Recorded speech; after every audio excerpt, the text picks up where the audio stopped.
러시아와 전쟁 중인 우크라이나에 미국이 신형 미사일 에이테크스를 지원하기로 한 지 며칠이 지나지 않아서 지난 26일에 미국 국방부 장관이 60억 달러, 우리나라 돈으로 약 8조 2천억 원의 규모의 무기를 추가로 지원한다고 밝혔습니다. 이것은 러시아가 북한과 이란을 통해 전력을 강화해서 이에 맞서기 위해서 미국도 유럽 국가들과 함께 우크라이나를 지원하는 모습입니다. 여러분, 이런 미사일이 오가게 되면 어떻게 됩니까? 러시아 우크라이나의 전장에 점점 치열한 전투가 벌어질 것으로 예상이 됩니다. 또 이런 싸움 때문에 민간인 희생자가 늘지 않을까라는 우려가 커지고 있습니다. 여러분, 최전방의 전투는 이렇게 치열하게 일들이 벌어지죠. 우리 그리스도인에게 최전방이 어딜까요? 여러분, 우리에게도 최전방이 있습니다. 어디일까요? 우리가 복음으로 변화를 가져오는 자리가 최전선이죠. 여러분, 우리 교회의 표가 뭡니까? 복음으로 우리 교회의 표가 뭐죠? 제가 3년 넘게 계속 일주일마다 이야기했습니다. 복음으로 살아. 네, 그렇죠. 복음으로 세상을 변화시키는 교회입니다. 복음으로 살아서 변화를 가져오는 자리가 바로 영적인 최전방이 됩니다. 복음을 따라 예수님의 통치가 임하는 자리가 최전방입니다. 복음이 나를 변화시키고 우리의 가정을 또 우리의 관계를 변화시키고 우리가 사는 동네를 변화시키고 우리 학교와 직장을 변화시키는 자리가 최전방입니다. 여러분, 그곳이 최전방이니까 그곳에 영적으로 온갖 종류의 강력한 무기들이 질비하겠죠. 여러분, 그런 자리에서 우리는 어떻게 싸울 수 있을까요? 에베소서에서 우리는 하나님께서 우리를 위해 베푸신 풍성한 영적인 자원들을 함께 나눴습니다. 에베소서 1장 3절에 찬송하리로다 하나님 곧 우리 주 예수 그리스도의 아버지께서 그리스도 안에서 하늘에 속한 모든 신령한 복을 우리에게 주셨다라고 하셨습니다. 하늘에 속한 모든 신령한 복을 그리스도 안에서 우리에게 주셨다라고 하셨습니다. 에베소서 2장 6절에서는 또 함께 일으키사 그리스도 안에서 함께 하늘에 앉히시니라고 하셨습니다. 예수님이 부활하신 자리에 하늘 보좌 우편에 앉은 자리에 우리를 그 자리에 같이 앉으셔서 예수님이 온 땅을 다스리는 그 권세, 그분과 함께 거하면서 그분의 힘과 능력과 권세를 가지고 이 땅을 다스리게 하게 하셨다 말씀했습니다. 주님이 주신 이 모든 것을 가지고 주님은 우리에게 우리가 살고 있는 바로 이 삶의 자리에 이 모든 것을 적용하며 살아가라고 말씀하십니다. 어떻게 적용한다고 말했습니까? 저희가 전신갑주, 하나님의 전신갑주를 입고 하나님의 전신갑주를 취하고 이 싸움을 한다 그랬습니다. 그래서 복음 안에 허락하신 모든 은혜를 삶의 자리에 계속해서 적용하는 거라고 이야기했어요. 복음의 특권과 복음의 영광과 복음의 유익과 복음의 자원과 능력을 취해서 사용하라 하시는 거죠. 그래서 저희가 뭐 했습니까? 하나님의 전신갑주로 진리의 허리띠를 메고 의의 호심경을 붙이고 평안의 복음에 예비한 준비한 신을 신고 이걸 나눴습니다. 오늘은 뭐예요?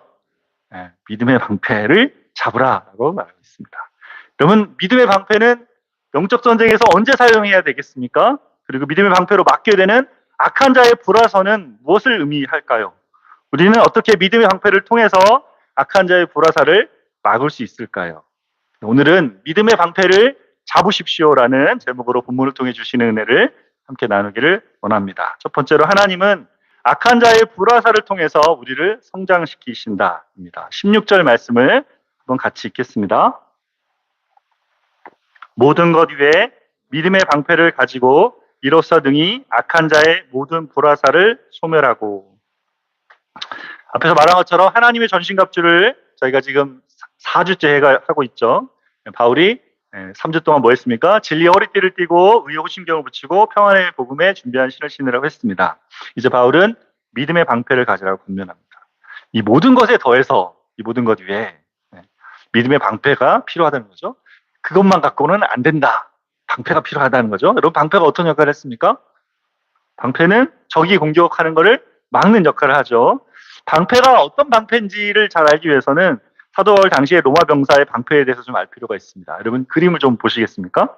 로마 병사가 쓰던 방패를 스쿠툼이라고 불렀습니다. 이것은 목재와 동물의 가죽을 조합해서 만들었는데 여러 겹의 짐승의 가죽을 열처리를 해서 만들어서 굉장히 단단한, 거의 강철과 같은 단단한 표면을 가지고 있습니다. 그래서 이 본문에서 여기 믿음의 방패라고 말할 때 성경 본문에서는 헬라어로 듀레온이라는 단어를 썼는데 이것은 문이라는 뜻의 뒤라라는 단어에서 유래된 것입니다. 여러분 보듯이 문처럼 생겼잖아요. 그죠? 큼지막하게 생겼습니다. 예, 길이가 120cm, 예, 세로가 120, 가로가 70cm 이 정도 되었습니다. 여러분 방패가 이 정도면 어떻게 된 것 같습니까? 이렇게 가리고 들어가 쓰면 몸이 다 가려질 정도로 가려지겠죠, 그죠? 네, 몸을 가릴 수 있을 정도였습니다. 그래서 로마 군인들은 전투에서 날아오는 화살과 적의 공격으로부터 자신의 몸을 보호하기 위해서 이 방패를 사용했습니다. 근데 여러분 방패를 보다시피 어떻게 해요? 잘 안전하게 지켜주지만 방패가 너무 크잖아요, 그죠? 그 다루기가 쉽지 않고 늘상 들고 다니기가 어려웠어요. 그래서 흉배나 벨트나 그 신발 같은 경우는 늘 차고 다니는 거죠. 늘 차고 다닐 수 있었지만 방패는 항상 지니는 건 아니었습니다. 그래서 이걸 계속 들고 다니려면 거추장스럽기도 하잖아요. 그래서 필요할 때 잡고 전투하는 것이죠. 네, 특별히 이 방패를 잡을 때는 성을 공격할 때였다고 합니다. 여러분 성을 공격할 때 방패가 왜 필요합니까? 성을 공격할 때 어디 있어요? 내가 밑에 있고 성벽에 적군이 있단 말이에요. 올라가려고 하면 어떡합니까? 밑에 있으면 뭔가 막 위에 떨어진단 말이에요. 그죠? 돌도 떨어뜨리고 물도 떨어뜨리고 뜨거운 물도 붓고 그죠? 그리고 화살도 쏘고 이렇게 한단 말이에요. 그때 뭐예요? 방패로 막아야 되는 말이죠. 여러분 성벽을 진격해 올라갈 때는 어떻게 해요? 적의 공격을 피하기가 쉽지 않습니다. 그때는 이 사람이 얼마나 전투를 잘하는지, 얼마나 잘 피하는지, 얼마나 칼을 잘 쓰는지 별로 중요하지 않습니다. 랜덤하게 막 오잖아요. 그러니까 그래서 어떻게 해요? 일단 뭐 해야 돼요? 부상 입지 않고 이 공격을 피하고 올라가서 싸워야 된단 말이에요. 그때는 방패로 막아야 되는 거죠. 그래서 방패는 이런 위기의 상황 속에 사용되는 것이죠. 본문의 적의 공격은 뭐라고 말합니까? 뭐 같습니까? 악한 자의 불화살. 이 화살은 큐피트의 사랑의 화살이 아니고 불화살입니다. 불이 붙어 있습니다. 불화살 맞으면 어떻게 있습니까? 아프기도 하지만 다 불에 타겠죠. 여러분 불화살은 어떤 화살입니까? 의심의 화살, 시련의 화살. 하나님과 하나님의 성품과 하나님이 하시는 일에 대해서 하나님 안에 있는 우리 자신을 의심하게 하는 화살입니다. 여러분 그 역사에 보면 이런 악한 자 사단의 불화살을 잘 인식한 인물이 있습니다. 종교개혁가 마틴 루터입니다. 루터가 독일 비텐베르크 성에서 성경을 독일어로 번역하고 있을 때 마귀가 나타나서 그를 정죄합니다. 야, 이거 가지고 되겠어? 복음을 갖고 네가 그거 갖고 믿는다고 되겠어? 이런 말을 계속 정죄하는 거죠. 교황이 정죄하고 보름스 해박을도 마틴 루터를 정죄하고 있는 날이 계속 그 마음이 들어올 때 루터가 쓰던 잉크통을 던져서 벽에다 던졌습니다. 잉크가 벽에 딱 묻히면서 사단아 물러가라 이렇게 한 거죠. 마음 가운데 사단이 공격하고 있었던 것을 알았던 거죠. 그래서 루터가 그 잉크병으로 사단을 대적하는 것입니다.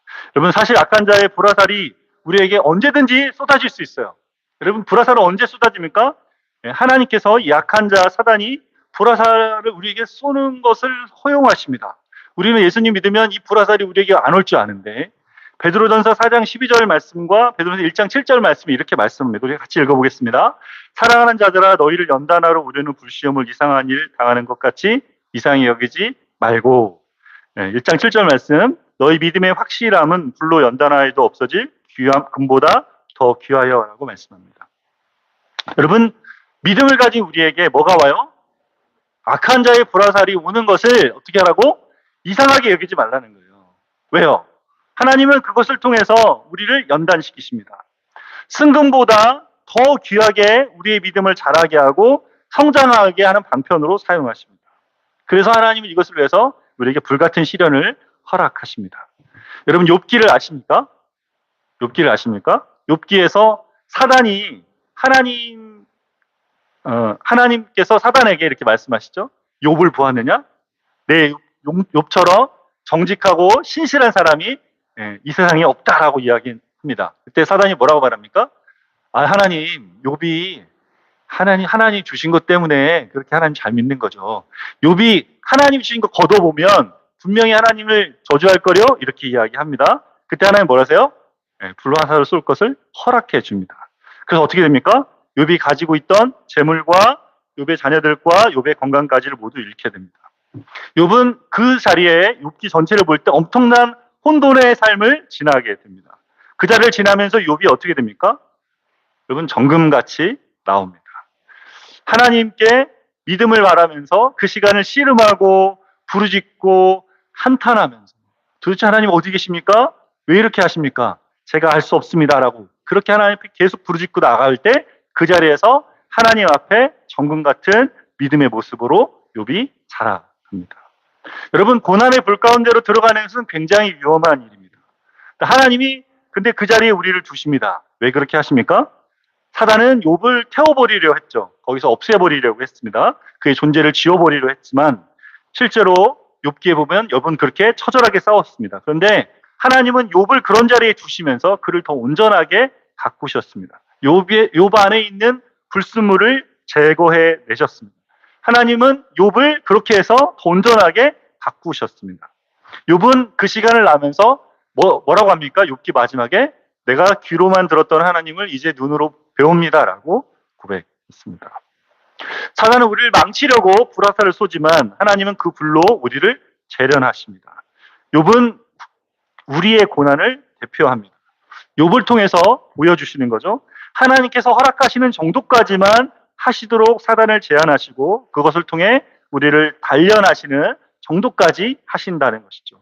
하나님 우리를 괴롭히시는 것이 아니라 우리를 더 온전하게 하고 아름답게 해 가시는 것입니다. 여러분, 요한복음 15장에 예수님 뭐라 하십니까? 나는 포도나무요 내 아버지는 농부라 말씀하십니다. 무릇 아버지께 농부인 아버지께 뭐합니까? 포도나무 가지가 더 많은 열매를 맺게 하려고 뭐예요? 가지치기를 한다고요. 열매를 맺지 않는 가지는 잘라내지만 열매를 맺는 가지는 더 맺게 하려고 가지치기를 한다고 말씀합니다. 여러분, 가지치기 할 때 여러분 혹시 보셨습니까? 포도나무 가지치기 할 때?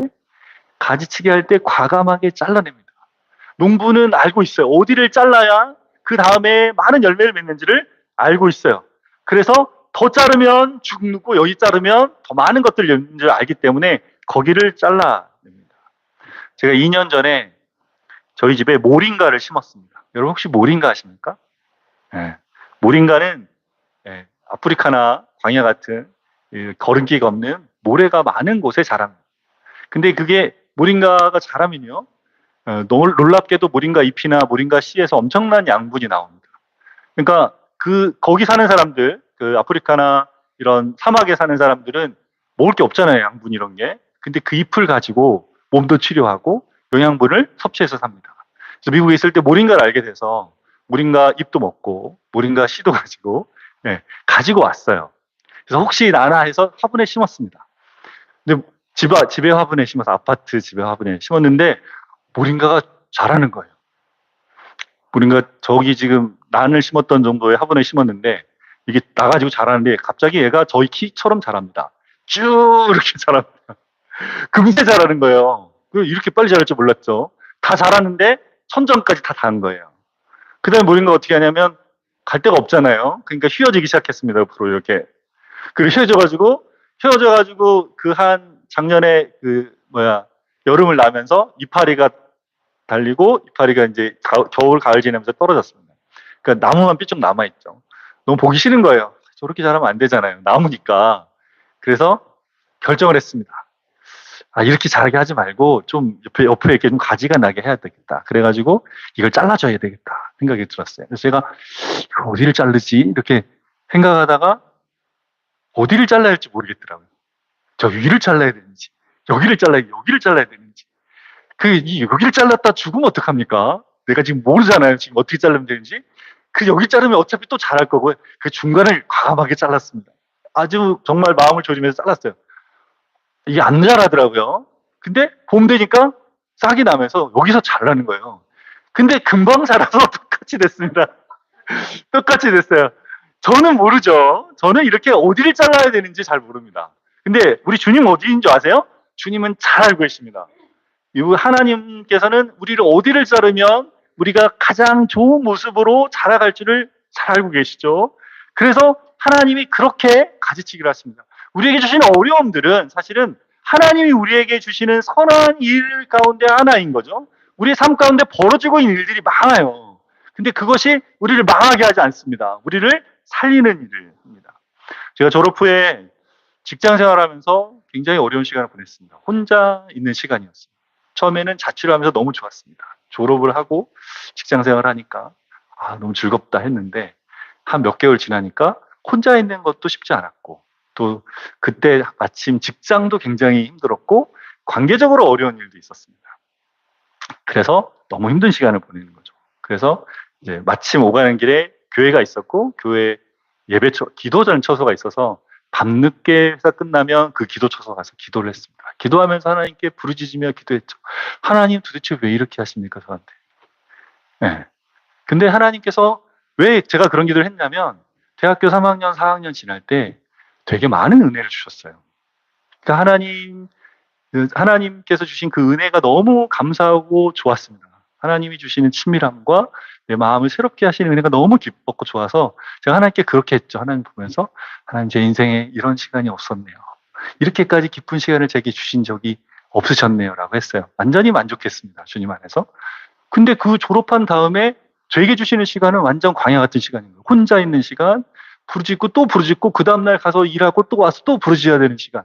그렇게 하나님께 기도하지 않으면 날 수 없는 시간을 나고 있었습니다. 그래서 그 풍성했던 기억이 아니면 이 시간을 못 지날 것 같은 그런 생각이 들었습니다. 그래서 기도했죠. 기도하면서 생각이 들었습니다. 이런 생각을 주셨어요. 정일아, 네가 기도했잖아.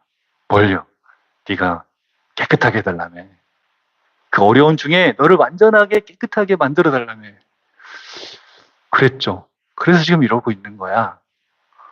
왜? 제가 그런 기도를 하긴 했는데 이건 좀 너무하시는 거 아니세요? 그렇게 생각이 들었어요.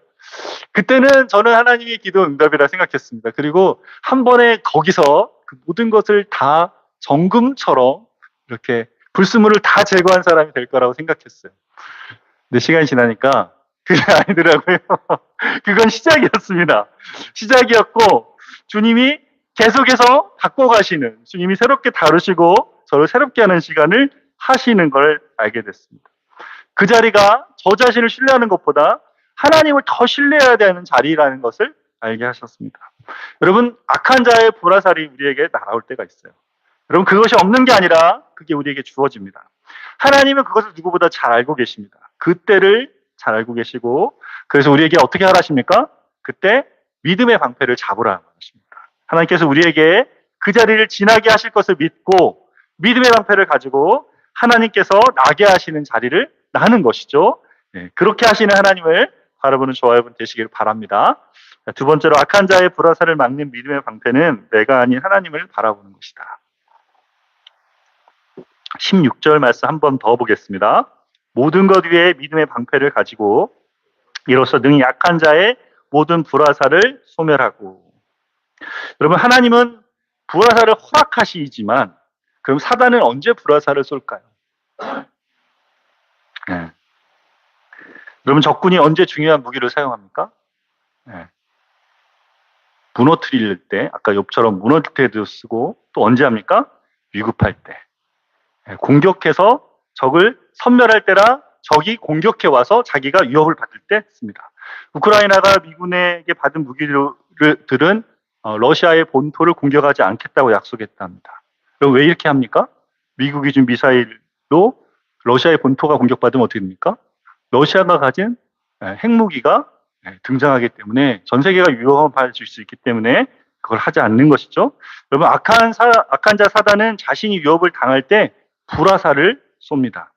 자기가 견고히 쌓고 지키고 있는 영토가 공격을 당할 때, 자신이 위협을 당할 때 불화살을 쏩니다. 그럼 영적으로 그런 때가 언제겠어요? 언제이겠습니까? 흑암의 권세 아래 사단의 지배 아래 살던 그 사람이 떠나갈 때, 이제 막 떠나서 예수님을 믿는 사람이 되었을 때 그 사람을 다시 데려오게 하기 위해서 불화살로 공격합니다. 그리고 우리가 복음을 가지고 살아가면서 복음을 삶의 자리에 적용하며 주님의 통치가 이 땅에 임하도록 할 때 사단은 위협을 느끼며 불화살을 쏩니다. 여러분, 그런 자리가 어디겠습니까? 저와 여러분이 살고 있는 삶의 자리죠. 여러분, 우리 교회가 계속 뭘 이야기합니까? 복음 이야기를 하고 있습니다. 복음 중심으로 살아가는 것에 우리가 집중하고 있습니다. 복음이 말하는 바를 따라 하나님과 관계하고 나 자신을 보고 가정에서 부부관계와 부모와 자녀의 관계, 학교와 직장에서 권위자의 관계를 복음 안에서 새롭게 바라보는 그 모든 것을 적용하는 자리가 뭡니까? 사단이 어떻게 보는 자리예요? 사단이 취하고 있던 자리를 침범하는, 사단의 자리를 침범해가는 자리입니다. 사단은 그런 영적인 영역들이 침범받기를 싫어합니다. 그래서 뭐 합니까? 불화살을 씁니다. 여러분 5월달, 6월달 매일 성경이 준비되어 있습니다. 지금 제가 매일 성경 안내를 할 텐데 매일 성경을 말씀을 읽어야 됩니다. 하나님 말씀으로 진리로 우리를 무장해야 됩니다. 이렇게 할 때 여러분이 말씀을 읽으려 치면 마음 먹고 그래 이번 주부터 말씀 묵상을 해야지라고 마음 먹으면 어떻게 됩니까? 일들이 벌어집니다. 그죠? 묵상 못할 만한 상황들이 자꾸 벌어져요. 피곤하고 잠을 못 자게 하거나 집안에 누가 막 아프거나 무슨 일이 벌어져가지고 그것을 못하게 해요. 희한하게 그렇죠? 내가 뭔가 마음을 먹고 그런 걸 하려고 그러면 그런 걸 못하게 합니다. 기도해야지, 교회에 가야지, 믿음으로 살아야지. 그러면 불화살이 날아옵니다. 주님을 위해 내가 무엇인가 하려고 하면, 부부관계에 우리 계속 나누면서 복음을 적용하려고 하면, 부모 자녀 간에 복음을 적용하려고 하면 뭡니까? 불화살이 날아옵니다. 그래서 어떻게 해요? 뭔가 주님을 위해서 새로운 시도를 하고 새로운 자리로 가지 못하도록 더욱 강하게 공격해옵니다. 여러분 그런 때 어떻게 하라고 말씀하셨어요? 이상히 여기지 말라. 이상히 여기지 말라. 당연한 거군요. 그런 거군요. 저한테 문제가 있는 건 아니군요. 원래 있었던 건데 지금 불화살을 내가 받고 있는 것이군요. 라고 생각하면 어떻게 하라십니까? 믿음의 방패를 쓰라 말씀입니다. 여러분 믿음의 방패입니다. 믿음의 방패인데 믿음과 방패가 동격입니다. 방패의 역할을 하는 것이 우리의 믿음이라는 것이죠. 믿음으로 방패처럼 막아서라 하는 것이죠. 우리의 믿음을 사용하라는 것입니다. 여러분 야고보서에서 행함이 없는 믿음은 어떤 믿음이다? 죽은 믿음이라고 했습니다. 행함. 믿음은 어떻게 해요? 행함으로 나타난다 그랬어요. 믿음은 움직입니다. 믿음은 우리의 행위로 드러납니다. 믿음은 사용돼야 되는 것이죠. 여러분 이런 생각 해보셨습니까? 믿는다. 믿음은 명사지만 믿는다는 동사입니다. 믿음은 사용되는 것이죠. 한두 달 전에 저희 아파트에 소방점검을 하는 표가 우편함에 붙었습니다. 작년에 소방법이 바뀌어서 이제 집집마다 소화기를 가지고 스프링클러나 이런 것들을 가지고 있어야 된답니다. 그래서 집에 소화기가 모여가지고 주인한테 연락했더니 새 소화기를 사서 보내줬습니다. 그래서 저희 집에도 소화기가 놓여지게 됐습니다. 여러분 근데 불이 나면 혹이 저희 집에 불이 났는데 이 소화기를 저희가 어디 뒀는지 생각지 못하고 마음에 거기로 가지 못하고 소화기를 사용하지 않으면 어떻게 됩니까? 그 소화기는 있으나 마나한 소화기입니다. 무용지물인 거죠. 없는 거가 똑같습니다. 여러분 믿음의 방패도 같은 것입니다. 이해하셨습니까? 이해하셨어요? 믿음의 방패를 사용해야 돼요. 믿음을 써야 됩니다. 어떤 때 씁니까? 우리가 혼돈스럽고 공격을 당하고 무너질 때, 넘어지고 깨어질 때 사용돼야 됩니다. 지금 도무지 내가 어디를 가고 있는지, 왜 이런 일들이 내게 일어나는지를 모를 때, 그때 뭐 해야 됩니까? 믿음의 방패를 사용해야 됩니다. 믿음이 방패라고 그랬습니다. 그게 무슨 말이에요? 우리가 믿고 있는 바에 적극적으로 기대야 되는 것이죠. 그것 안에 우리가 피해야 된다는 것입니다. 여러분 불화살이 날아오고 있는데 그것을 막고 있는 사람은 바보입니다. 불화살을 계속 막고 있는 건 바보예요. 빨리 어떻게 해야 돼요? 방패 뒤로 숨어야 된단 말이에요. 숨어야 된단 말이에요. 이렇게. 그래야 어떻게 해요? 믿음의 방패가 다 지켜준단 말이에요. 화살로부터 우리를 안전하게 지켜주는 거예요. 이게 화살이구나. 이게 날아오기 시작했구나. 내가 한 부대 맞았구나 생각이 들면 어떻게 해요? 바로 방패 뒤로 숨어야 돼요. 숨어야 돼요. 방패 뒤로 들어가야 됩니다. 적극적으로 어떻게 해요? 우리가 믿는 바를 생각해야 돼요. 믿음의 방패를 갖는다는 건 우리가 믿고 있는 것이 무엇인지 이때 생각해야 됩니다. 그것이 믿음의 방패, 믿음의 자리에 서는 거예요. 여러분 그렇게 하려면 어떻게 돼요? 이것이 방패가 되게 하려면 뭐가 있어야 됩니까? 믿음이 있어야죠. 믿음이 없는데 어떻게 믿음의 방패 뒤로 숨습니까? 그죠? 믿음이 먼저 있어야 돼요. 우리가 믿고 있는 내용이 무엇인지를 먼저 알아야 돼요. 우리의 믿음이 우리에게 믿음을 주시는 하나님과의 관계 속에 세워져야 합니다. 여러분, 믿음의 조상이 있어요. 누구예요? 아브라함입니다. 여러분, 아브라함을 믿음의 조상이라고 부르는데 아브라함의 믿음은 한 번에 생긴 게 아니에요. 아브라함이 이삭을 바쳤다. 우리도 아브라함처럼 이삭을 바치자. 그게 바로 됩니까? 그렇게 되는 게 아니란 말이에요. 성경을 모르고 있는 거죠. 믿음이 살아가는 믿음이라는 걸 모르는 거예요. 창세기 12장에 아브라함이 하나님 말씀을 듣고 순종해서 하란을 떠나 가나안 땅으로 왔습니다. 그 땅에 가뭄이 들어서 애굽으로 내려갔어요. 거기서 어떻게 됐습니까? 애굽 왕 바로가 아내 사라를 빼앗아 가려 했습니다. 그때 하나님께서 바로에게 나타나서 사라를 아브라함에게 다시 보내시고 애굽에 많은 재물을 가지고 애굽에서 다시 가나안 땅으로 오게 했습니다. 그때 아브라함이 어떻게 했습니까? 하나님이 하시는 일을 보면서 하나님을 믿기 시작했습니다. 그전에도 믿었어요. 근데 믿음이 자라가기 시작했습니다. 아, 하나님 이렇게 하시는구나. 하나님 약속하신 것을 지키시는구나. 그것을 지키시기 위해서 나를 이렇게 하시는구나 라는 것을 알아갔습니다. 그리고 그 다음 장에 나오는 게 뭡니까? 조카 롯이 세계 전쟁에서 롯이 소돔과 고모라 성에 있다가 잡혀갑니다. 그자 어떻게 합니까? 자기 집에서 길리던 318명의 병사들 데리고 롯을 그래서 기습해서 구해옵니다. 구해놓았는데 그 다음에 아브라함의 마음이 뭐가 들었어요? 두려움이 들었어요. 그 전쟁은 세계 전쟁이었어요. 몇 개 나라가 연합해서 전쟁이었습니다. 기습하고 자기 물건을 뺏겼으니 그 사람들을 병사들을 조직해서 탐문하면 걸리지 않겠습니까? 그 사람들이 쳐들어오면 어떡하지라는 마음이 있었기 때문에 아브라함 안에 두려움이 있었어요. 두려움 가운데 있는 아브라함을 하나님이 찾아오십니다. 창세기 15장 1절에 이렇게 말씀하십니다. 같이 읽어보겠습니다.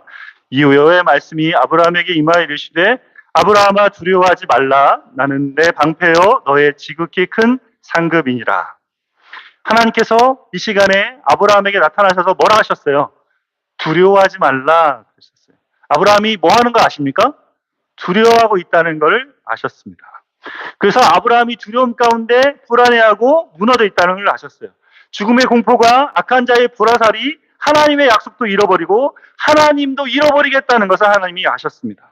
그래서 나타나셔서 두려워하지 말라라고 하시며 하나님이 뭐가 되신다고 말씀하십니까? 나는 너의 방패가 된다고 말씀합니다. 나는 너의 방패요. 하나님의 방패가 되어주신다. 하나님이 그를 지켜주신다고 하십니다. 여러분, 우리가 믿음의 방패를 사용하는 것은 하나님 그분께서 우리를 위해 행하실 것을 바라보는 거예요.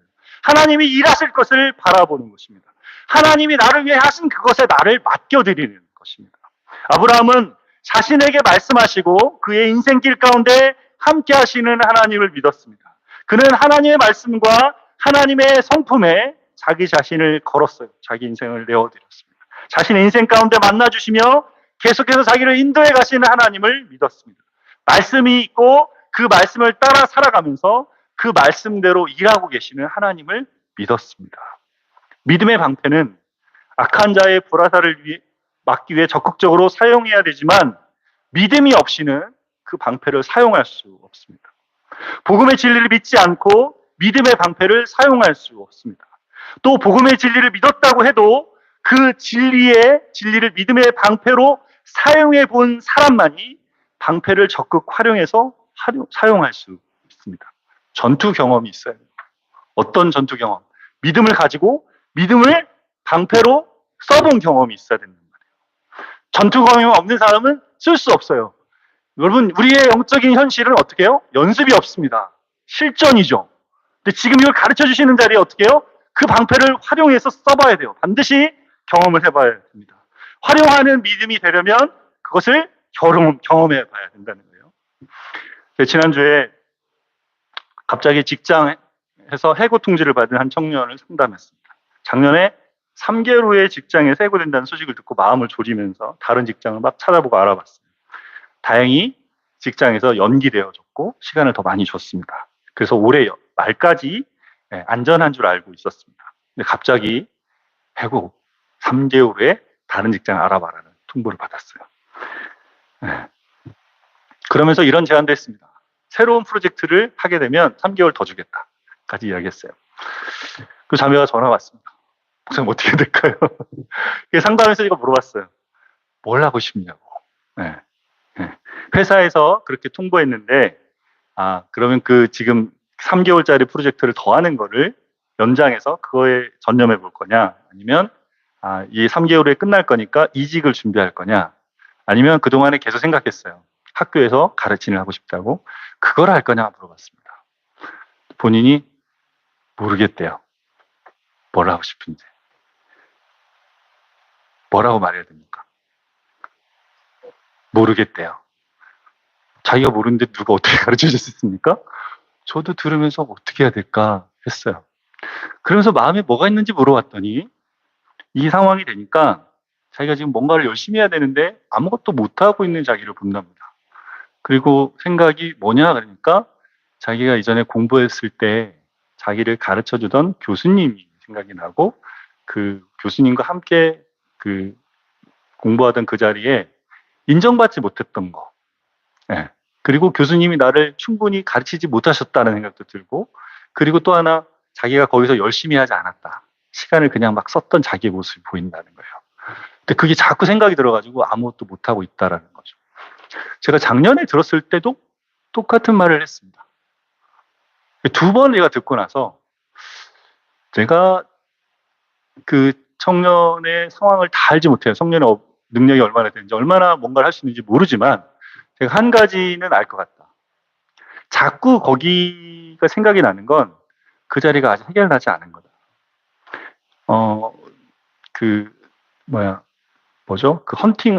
잡 헌팅하는 사람들이 전화로 와서 자꾸 이제 어디 갈 수 있다라고 자꾸 이야기한다는 거예요. 잡 헌팅 돼서 거기 가도 똑같이 이 상황이 똑같을 거다. 같이 반복될 거다. 그리고 어디를 가도 이것은 계속 밥 먹고 잡을 거다. 생각이 들었어요. 그래서 말했습니다. 지금 남은 3개월에 다른 거 하지 말고 그걸 못했던 자리, 그리고 그 자리를 계속 생각하는 자리를 떠나서 주님께 기도하고 주님께 도움을 구하고 이 3개월에 모든 걸 걸어라. 3개월에 모든 걸 걸고 거기서 뭐 더 연장하든 어디를 가든 이런 건 중요하지 않고 내가 할 수 있는 최선을 다해서 지금 이 시간을 보내고 대신에 이걸 기도해서 주님 앞에 그 자리를 먼저 없애는 게 중요하다고 했어요. 본인도 목사님 말씀이 맞는 것 같다. 자기가 기도할 때 뭔가 자기 자꾸 피하는 생각이 들어서 여기에 자기가 직면해야 된다 생각이 들었다고. 그렇게 하겠다라고 이야기했습니다. 그리고 기도했어요. 그리고 지난주에 있었던 일인데 지난주 초에 있었는데 며칠 지나서 만났습니다. 여러분이 막 기뻐하는 거예요. 막 웃으면서. 왜 그러냐 그러니까 목사님 그렇게 했는데요. 제가 마음에 기도하고 주님 앞에 기도하고 이렇게 하겠다고 하고 하기 시작하니까 막 아이디어들이 물 쏟듯이 막 솟아난다는 거예요. 그리고 그 아이디어를 가지고 그 전에 제안했을 때는 다 리젝트 났는데 제안을 하니까 받아줬다는 거예요. 이거 해보라고. 그래가지고 지금 제가 하는 게 너무 기쁘다고. 지금 이거 하는 게. 아직 끝나지 않은 이야기죠. 아직 계속되는 이야기인데 중요한 건 뭡니까? 지금 이것이 시작됐다는 거죠. 근데 뭐 한 것 같습니까? 이 자매가 지금 뭐 한 것 같아요? 제가 말했어요. 주님 앞에서 이 시간을 나봐야 된다. 이렇게. 여러분 이렇게 나는 건 뭐예요? 자기를 주 앞에 다 걸어드리는 거죠. 이 시간에. 그죠? 기도하고 그 3개월 동안 그만 직장이 끝나도 상관없다. 이 시간에 그렇게 할 수 있다면 직장이 끝나도 그 다음에 주님이 다른 길을 여신다. 그리고 삶에서 풀어야 될 이 숙제를 푸신다. 주님은 한 가지를 가르치십니다. 한 가지 우리에게 원리를 가르치세요. 그 원리를 배우면 제가 많은 시간 동안에 돌아다니면서 알았어요. 주님 많은 걸 가르치지 않으시는 내가 어디에 있든지 간에 내가 어느 곳에 살든지 간에 주님은 나한테 한 가지를 가르치십니다. 그걸 주님 앞에 배우면 그다음 다음 거를 가르치십니다. 그 원리를 지금 알기 시작한 거죠. 이 자매가 뭘 하기 시작한 겁니까? 믿음의 방패를 자기 삶에 사용하기 시작한 겁니다. 믿은 지 얼마 안 됩니다. 어떻게 하는지 몰라요. 근데 지금 나누면 어떻게 합니까? 자기가 그 앞에 서서 믿음의 방패로 이 불화살을 막고 어떻게 해요? 이 시간을 나면서 주님 앞에 서보는 거죠. 그럼 어떻게 됩니까? 이 활용법을 배우게 되는 것이죠. 주님을 믿는 것을 주의 주대심을 믿고 흔들릴 수 있는 삶의 자리에 방패를 사용하는 것이죠. 여러분 그래서 우리는 어떻게 돼요? 삶의 자리마다 이 믿음의 방패를 들어서 많이 사용해 보아야 됩니다. 믿음을 믿는 것으로만 가지고 있지 말고 방패로 활용해야 됩니다. 그래서 주를 믿는 것을 삶의 자리에서 불화살을 쏘고 있는 자리에서 가져가서 그 자리를 그 화살을 통해서 지나가 봐야 돼요. 지나가 봐야 됩니다. 그러면 어떻게 돼요? 알게 되는 거예요. 야, 믿음의 방패가 주님이 여기서 일하시는구나. 믿음의 방패가 작동하는구나. 이게 정말이구나. 여기를 지나가는구나. 이 불화살이 쏟아지는 그 자리를 안전하게 지나갈 수 있구나라는 것을 알게 됩니다. 그래서 왜요? 주님이 나의 선성이 되시고 나의 피할 바위가 되시며 나의 안전한 요새가 되시는 것을 알게 됩니다. 내가 새벽 날개를 치며 저 바다 끝에 거할지라도 거기서도 하나님의 손이 나와 함께 하시며 나를 지키시는 것을 알게 됩니다. 주님의 살아계심과 능력이 믿음을 통해 우리 안에 역사하는 것을 경험하게 되죠. 주님이 주시는 모든 은혜는 믿음으로 우리에게 주어집니다. 에베소서 1장 13절에 같이 보겠습니다. 그 안에서 너희도 진리의 말씀 곧 너희의 구원의 복음을 듣고 그 안에서 또한 믿어 약속의 성령으로 인침을 받았다 말씀합니다. 에베소 1장 19절에 그의 힘의 역사하심을 따라 믿는 우리에게 베푸신 능력의 지극히 크심이 어떠한 것을 너희로 알게 하시기를 구하고 있습니다. 여러분, 그것을 믿을 때 주님의 능력이 우리 안에서 역사합니다. 그 능력이 예수님을 죽은 자 가운데 살리신 능력이며 예수님을 하늘에 앉혀서 온 세상을 다스리게 하는 능력입니다. 사단은 우리에게 계속해서 불화살을 쏩니다. 하나님을 의심하게 하고 약속을 의심하게 합니다. 우리 자신을 비참하게 하고 예수님 안에서 우리에게 주신 모든 은혜를 거절할 마음을 우리에게 던져줍니다. 그런데 여러분, 믿음의 방패를 잡으시기를 바랍니다. 하나님께, 여러분, 그 방패에 피하며 하나님께 아뢰시기를 바랍니다. 하나님, 저한테 이런 생각이 들어옵니다. 제 마음이 하나님을 의심합니다. 제가 복음 안에 머물 수 없다는 생각이 저 안에 들어옵니다. 제가 얼마나 추한지 부끄러운지 얼마나 나의 적나라한 모습이 드러나는지 저는 주님 앞에 설 수 없다고 생각합니다. 근데 하나님, 이것이 저의 생각 같지만 하나님 또 아는 것은 사단이 나에게 불화살을 던져서 내게 던져준 생각인 것을 제가 압니다. 그래서 주님 이 시간에 제가 계속 그 화살을 당하지 않고 주님께 피합니다. 저는 이 생각을 거부하고 저를 보호하시는 주님을 바라봅니다. 내가 얼마나 거룩한지가 아니라 주님께서 제게 주신 의와 진리와 복음을 붙잡습니다. 믿음으로 주님을 저의 마음 가운데 모셔드립니다. 여러분, 한 청교도가 사단의 계략 중에 하나가 그 새끼들을 문 앞에 두고 당신이 그들을 낳았다라는 것을 믿게 만드는 것이라고 했습니다. 여러분, 끔찍하지 않습니까? 그 끔찍한 애들을 보면서 저게 내 자식이라고 생각하게 만든다는 거예요. 이게 우리 거라고 말하는 거죠. 우리 게 아닌데 이것을 우리 가운데 던져놓는다고 말합니다. 여러분, 그래서 우리 안에 들어오는 생각을 우리가 읽어봐야 돼요. 우리 안에 이런 생각들을 보면서 이런 생각이 어떻다고 일어날 수 있다라고 생각해야 됩니다. 그리고 어떻게 해야 돼요? 이것이 내게로부터 온 생각이 아니라 그런 생각들이 이런 생각들로부터 돌아서서 주님을 나는 보겠다. 여기서 나는 주님을 바라볼 것이다 라고 하는 것이죠. 여러분, 주님이 주시는 마음은 어떤 마음이에요? 두려워하는 마음이 아니라 그랬어요. 주님이 주시는 마음은 낙담하는 마음도 아닙니다. 주님이 주시는 마음은 정죄하는 마음도 아니에요. 주님이 주시는 마음은 사랑하는 마음, 능력을 주시고 근신하는 마음을 주신다 말합니다.